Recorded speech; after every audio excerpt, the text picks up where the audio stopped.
नमस्कार. वेद मान्सूनचा या पुस्तकाचा लेखक मान्सून अभ्यासक कैलास आव्हाड यावर्षी आपल्या मान्सूनविषयी मी 15 मे त्याच्यानंतर एक 15 मे ते 1 जूनच्या मध्ये एक व्हिडिओ टाकला होता आणि त्यानंतर 1 जूनला पेरते व्हा याविषयी एक व्हिडिओ टाकला होता. आता पेरते व्हामध्ये मी सांगितल्याप्रमाणे किंवा आपल्या नैसर्गिक परिस्थितीनुसार आणि मान्सूनच्या परिस्थितीनुसार जो मान्सून सांगितला होता तो 14 तारीख ते 14 तारीख ते 20 तारीखपर्यंत याविषयी माहिती दिली होती. आता या काळामध्ये 7 मे पासून तर 14 जूनपर्यंत पावसाचा फार कमी प्रमाणात पाऊस झाला होता आणि ज्या भागामध्ये आता जो आपला महाराष्ट्राचा जो भाग आहे तर हा जो महाराष्ट्राचा भाग आहे याच्यातली कोल्हापूर सोलापूर या भागामध्ये जो पाऊस झाला होता कोल्हापूर सोलापूर आणि त्याच्यानंतर आपला धाराशिव नंतर लातूर आणि नांदेडचा काही भाग आणि अहमदनगरचा हा दक्षिणी भाग आणि पुण्याच्या काही भागामध्ये जो पाऊस झाला होता त्याबद्दल माहिती दिली होती. आता यावर्षी जो मान्सून आहे तो महाराष्ट्रामध्ये पोहोचलाय का नाही याविषयी मी तुम्हाला माहिती दिलेली आहे. त्याबद्दल परत काही सांगत नाही, कारण कसं आहे की आता आपल्याला सांगणारे झाले भरपूर आणि माहिती घेणारे झाले भरपूर, परंतु मी तुम्हाला पाठीमागे सांगितलं होतं का भारतामध्ये यावर्षी नैऋत्य मान्सूनची वारी भारतामध्ये दाखल केरळच्या मार्गाने होणार नाही, तर ती बंगालच्या उपसागरामार्गे जशी आता तुम्हाला या ठिकाणी बांगलादेश किंवा धंदाबाद इथं जो हा कमी दाब सर्कल दिसतोय, धंदाबादच्या इथं जो कमी दाब सर्कल दिसतोय असा जो बंगालच्या सागरातून होणारा असा जो प्रकार आहे हा आपल्याकडं केरळ मार्गे होत नसून ती वारे जे पश्चिमी बाजूने येणारी म्हणजे अरबी समुद्रातून येणारी जी वारे हिंदी महासागर ते अरबी समुद्र आणि अरबी समुद्रातून परत भारताला क्रॉस करून किंवा भारताच्या जो आहे कन्याकुमारी आणि ह्या भागाला वळसा मारून आणि इकडून ही वारे ही अशी गिरत जातात. पण आपल्याला मान्सूनची वारे जी आहे ती ह्या बाजूने यावं लागतं, म्हणजे ही जी हॉकी स्टिक आहे या हॉकी स्टिकच्या मापाने साठवणी अंदमान निकोबार बेटे त्याच्यानंतर मद्रास आणि केरळ आता या भागातून यायला पाहिजे, ती काय आपल्याकडे आलेली नाही. आता जेव्हा ही वारे वाहत असताना अरबी समुद्रावरील वारे वाहत असताना बंगालच्या उपसागरावरील जी वारे ज्याला मान्सून वारे म्हणतो ती आपल्याला अशी सर्क्युलेट होऊन अशी पुढे यावं लागते. आता ती येत असताना त्याबरोबर समजा ही वारे बरोबर पाऊस होत असतो, तो आपल्याकडे सध्या होत नाही.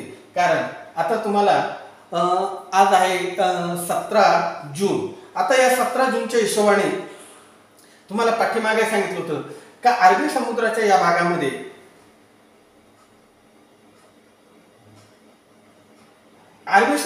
भागामध्ये जर ही अशा पद्धतीचं वातावरण तयार झालं तर तो पाऊस आपल्याकडे येत असतो.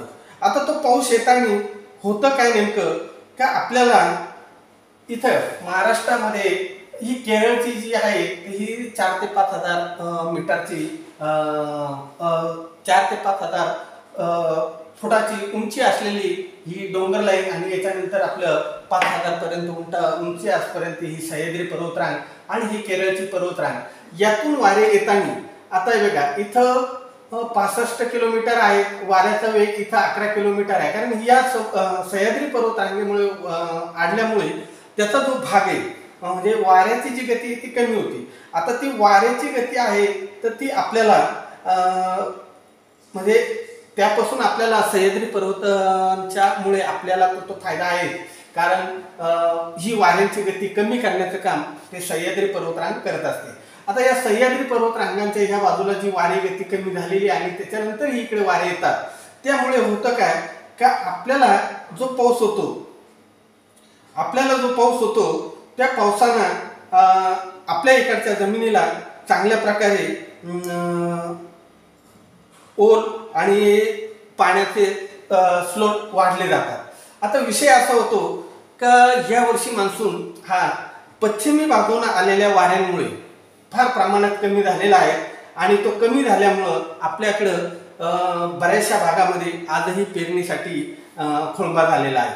आता तो खोळंबा इतक्या प्रमाणात झालेला आहे की आपण आता काही भागामध्ये जर समजा सोलापूर, कोल्हापूर, नगरचा काही भाग, धाराशिव, त्याच्यानंतर नांदेड, लातूर आणि त्याच्यानंतर परभणी, जालना या भागामध्ये असा काही ठिकाणी काही गावी सोडून जो पाऊस झालेला आहे. तर ते काही भागामध्ये जिथे ज्या ज्या भागामध्ये चांगला पाऊस झालेला आहे तिथं पेरणी करायला काही हरकत नाही.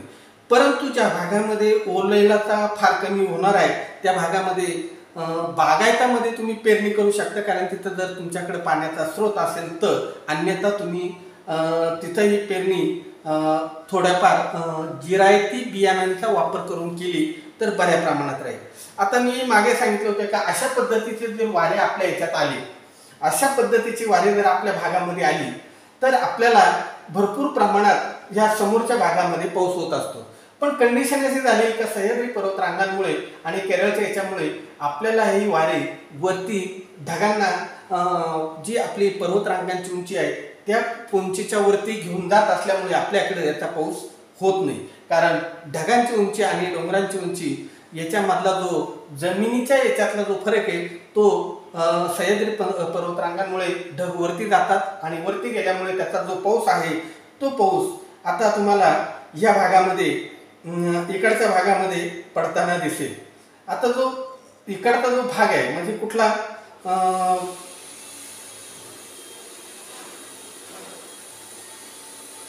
आता जो आपल्याला कुठल्या भागामध्ये नेमका पाऊस पडतो या वाऱ्यांमुळे ते आपल्याला याच्यातून दिसेल.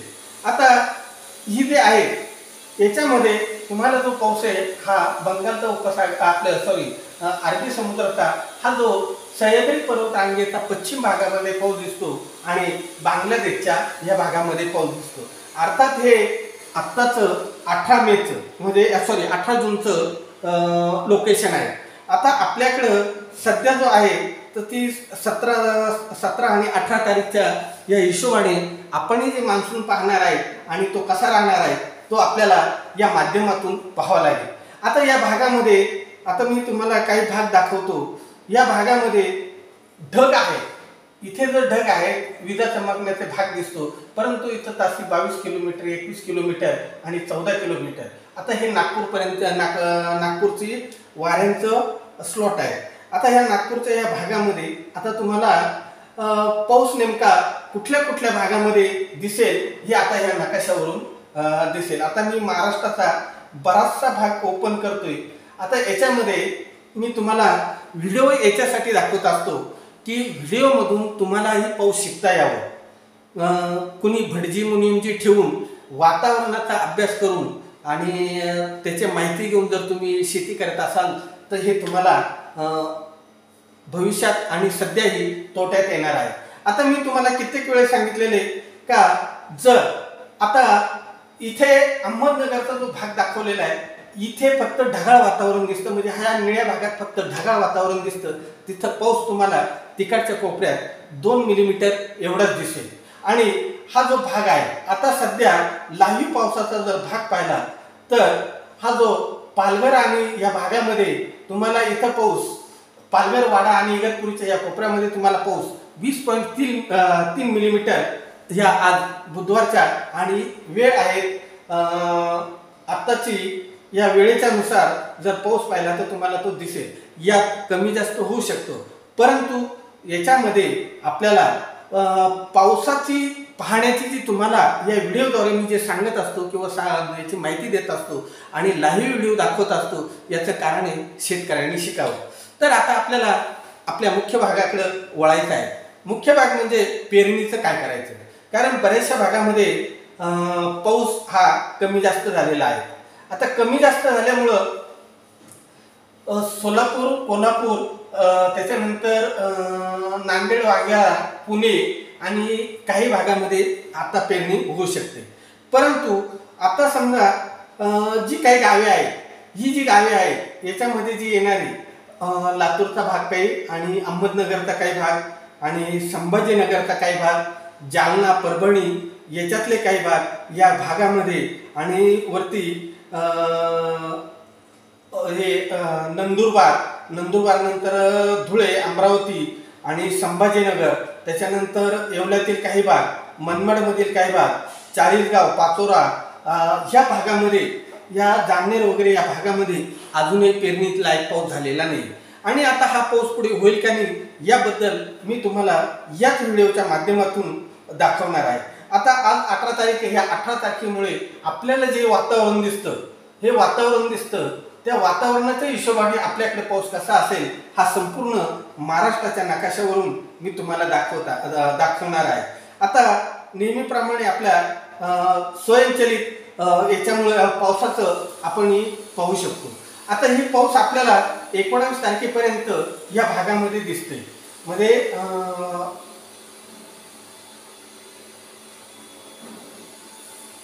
19-20 तारखेनंतर आपला हा महाराष्ट्रातील बऱ्याचशा भागातला पाऊस कमी होणार आहे म्हणजे यात पाऊस आता दिसणार नाही. आता ज्या लोकांना पाऊस झालेला आहे त्या लोकांनी पेरणीसाठी तयार राहायचे.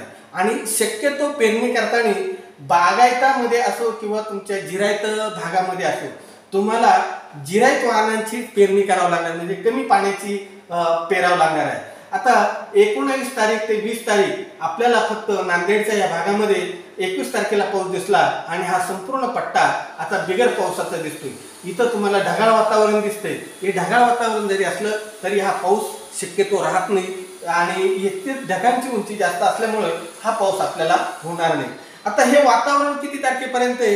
हे वातावरण जवळजवळ आता हे बघा अशा पद्धतीचा फक्त आपल्याला पावसाचा काही भाग म्हणजे ढगाळ वातावरण दाखवतं आणि याच्यामध्ये पाऊस नाही. आता हा पाऊस आपल्याला 1 जुलैपर्यंत पाऊस होणार नाही आणि 1 जुलैपर्यंत आपलं हे वातावरण अशाच पद्धतीने राहणार असल्यामुळे ज्या भागामध्ये थोड्याफार प्रमाणात पाऊस होणार आहे तो भाग म्हणजे आता आपला फक्त इकडचा ह्या बाजूने जी वारे जात आहे त्या बाजूला आहे. तरी पेरणी करताना आता आपण दक्षता घ्यायची का आपल्याला पेरणी करण्याकरता नेमकं काय करायचं.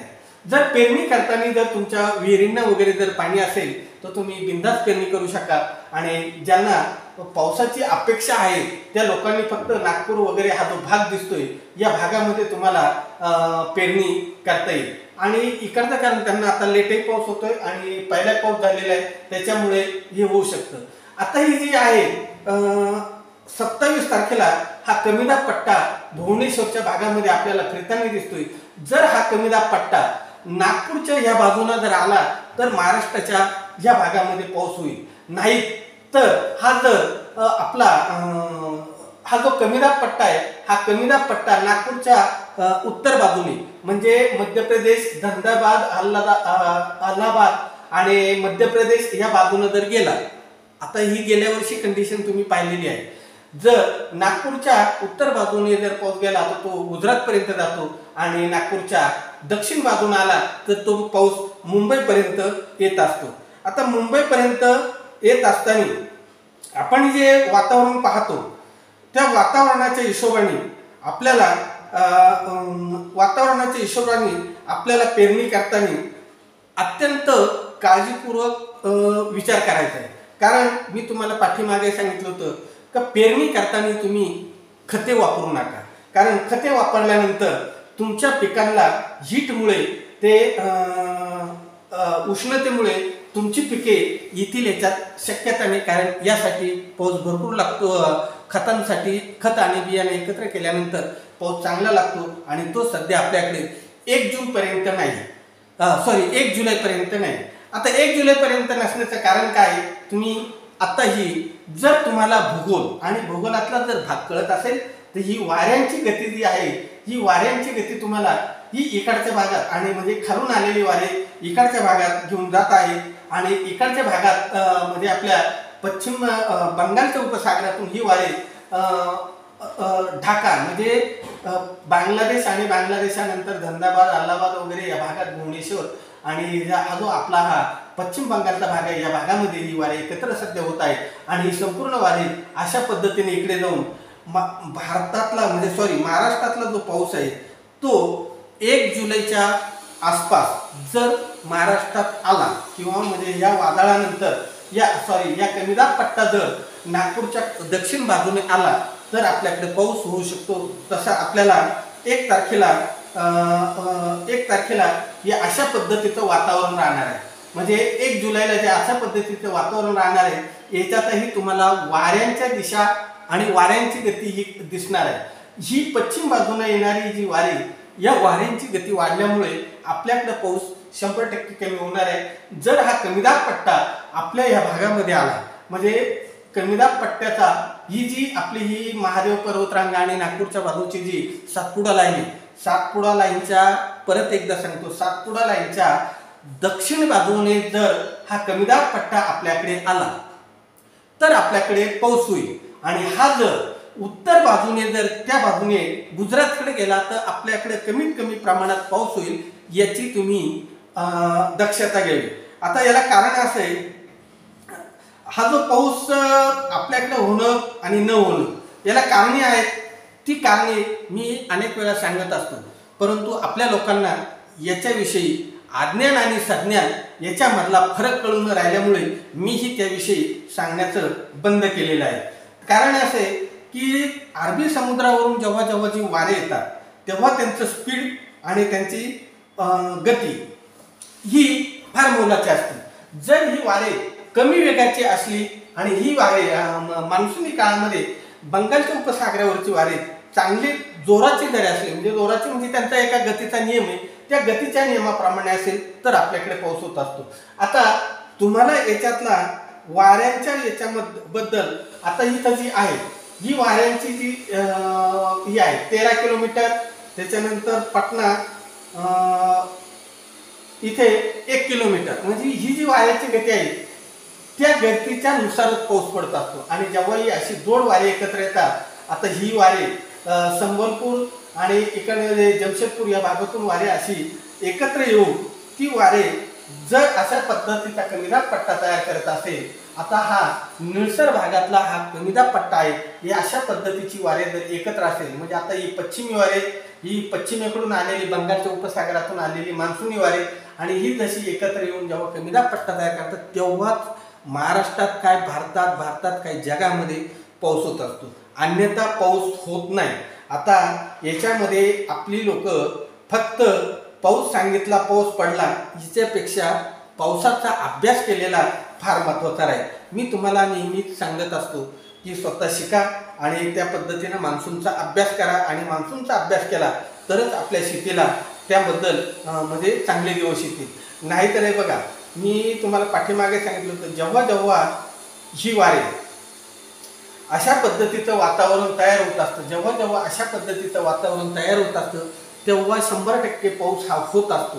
परंतु त्यासाठी ही जी वारे आहे, ही वारे आहे ही अशी एकत्र यावं लागतात। आणि आपल्याकडं महाराष्ट्रामध्ये वारे ही 18, 11, 14, 22 त्याच्यानंतर 22, 22, 18 ही आपल्याला याच्यामध्ये दिसत आहे। सॉरी, माझं लोकेशन चेंज होत असल्यामुळं मी तुम्हाला डिटेल व्यवस्थित करू शकत नाही आहे। तर आपण परत आता या नकाशाच्या पद्धतीने समजून घेऊ। तर पहिली गोष्ट म्हणजे आपण ही जी वारे आहे याच्यातून शिकून घ्यायचे, आणि हे शिकलं तरच आपण शेती करण्यालायक आहे असं तरी मी आता सध्या सांगू शकतो।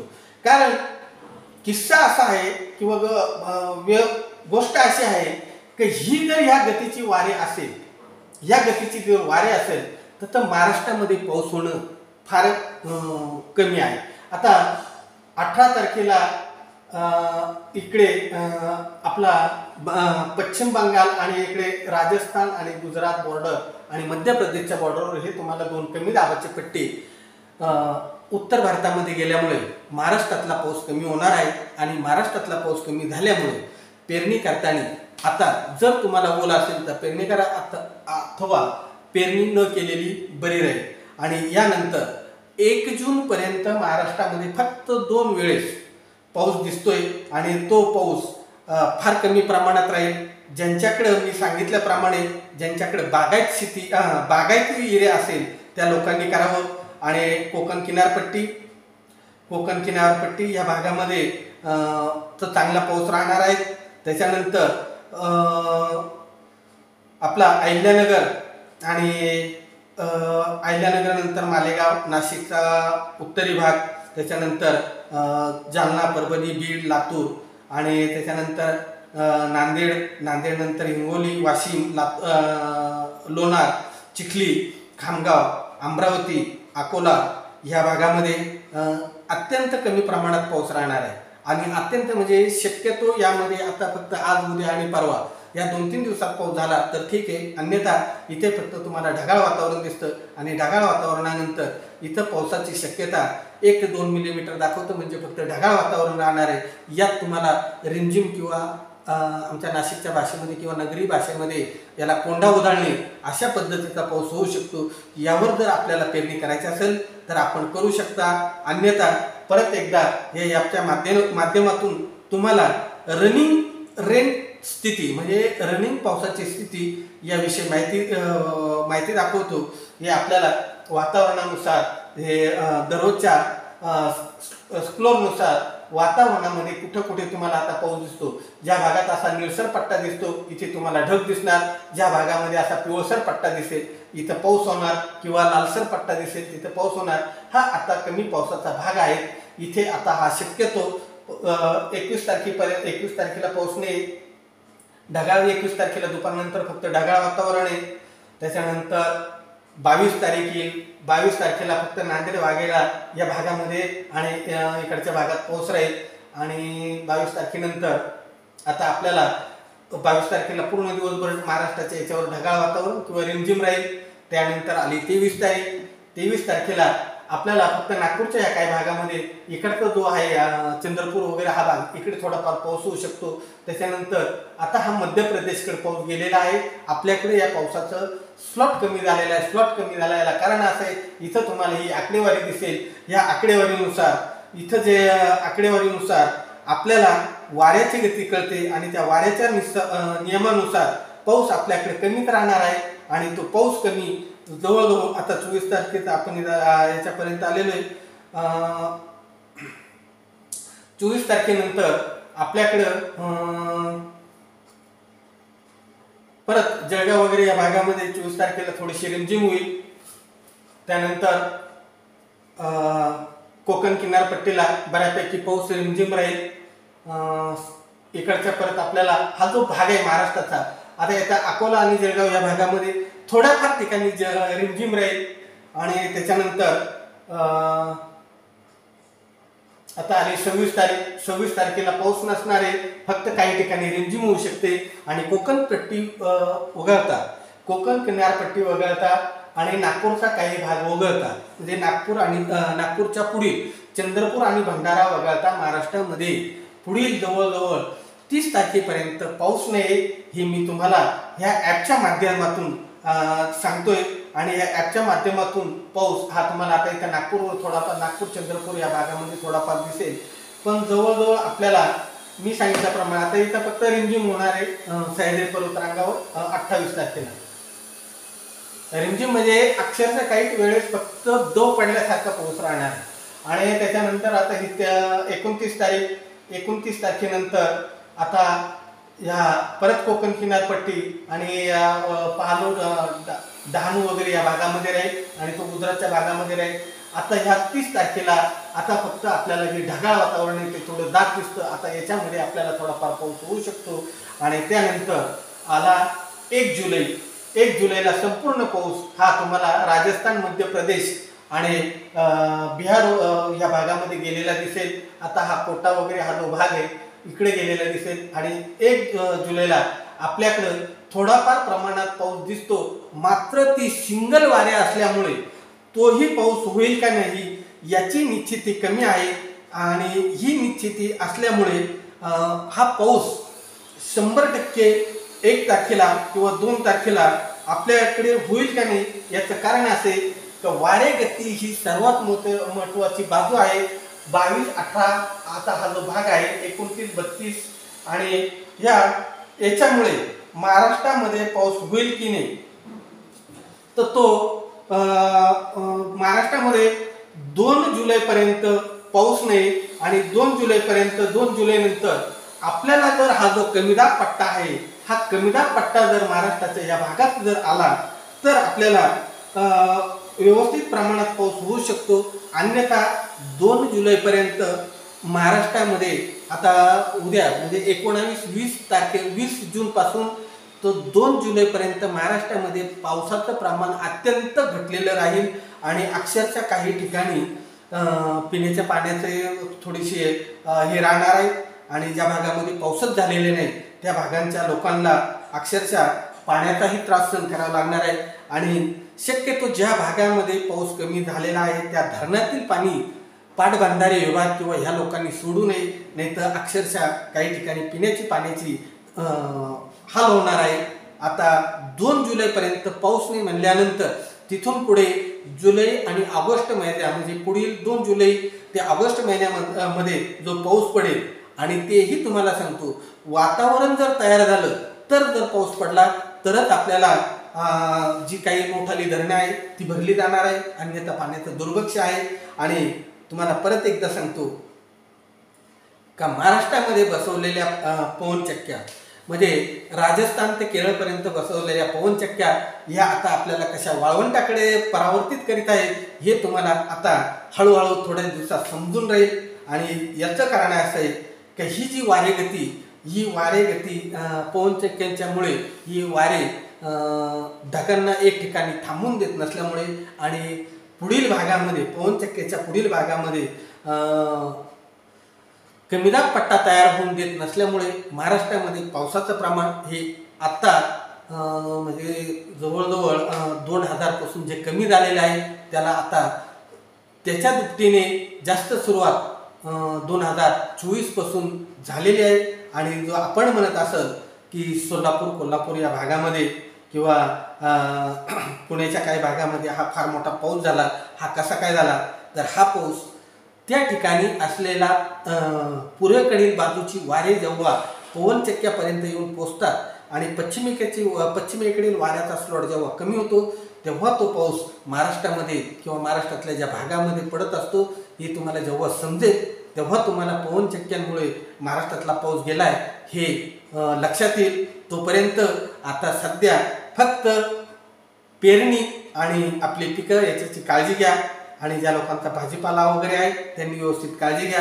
कारण आता शेतकरी हो तुम्हीच अन्नदाते आहात आणि तुम्हीच या शहरी लोकांना अन्न पुरवणार आहेत आणि ते पुरवलेलं अन्न ते खाणार का फेकून देणार ही गोष्ट अलग आहे. पण सरकार तुमचं भाव पाडायला तयार आहे की आता कमी करते याचं मात्र हे तुमच्या नशिबावर आहे. कारण जेव्हा शेतकऱ्याला अडचण येते आणि पीक जास्त होतात तेव्हा सरकार भाव पाडतं आणि जेव्हा शेतकऱ्याची पिकं संपली जातात तेव्हा मात्र सरकार भाव वाढवतं. या कचाट्यात सापडलेल्या शेतकऱ्यांना जय हिंद जय भारत.